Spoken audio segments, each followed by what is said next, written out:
રહ્યા છો i7 news Gujarati. હું છું પાયલ બામભણિયા। જોઈએ આજના મહત્વના સમાચારમાં।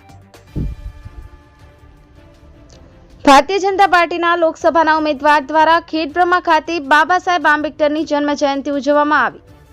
સાબરકાંઠા જિલ્લા લોકસભા ભારતીય જનતા પાર્ટીના ઉમેદવાર શોભનાબેન બારૈયા દ્વારા આ વખતે ખેડબ્રહ્મા ખાતે મોટી સંખ્યામાં ઉપસ્થિત કાર્યકર્તાઓની હાજરીમાં ડોક્ટર બાબા સાહેબ આંબેડકરને ફૂલહાર અર્પણ કરી તેમની 133મી જન્મ જયંતિ નિમિત્તે હાજરી આપી હતી। ભાજપ અને કોંગ્રેસ એમ બંને લોકસભાના ઉમેદવારો દ્વારા ખેડબ્રહ્મા ખાતે ડોક્ટર બાબા સાહેબ આંબેડકરની જન્મ જયંતિ ઉજવવામાં આવી હતી। મોટી સંખ્યામાં ઉપસ્થિત ભારતીય જનતા પાર્ટીના કાર્યકર્તાઓ દ્વારા બાબા સાહેબ આંબેડકરની જન્મ જયંતિ નિમિત્તે લોકસભાની ચૂંટણી જીત પ્રાપ્ત કરવા હુંકાર ભર્યો હતો। Bureau chief Hasmukh Prajapati, i7 news Gujarati, Sabarkantha. Like કરો, શેર કરો, સબસ્ક્રાઇબ કરો i7 ન્યૂઝ ગુજરાતી।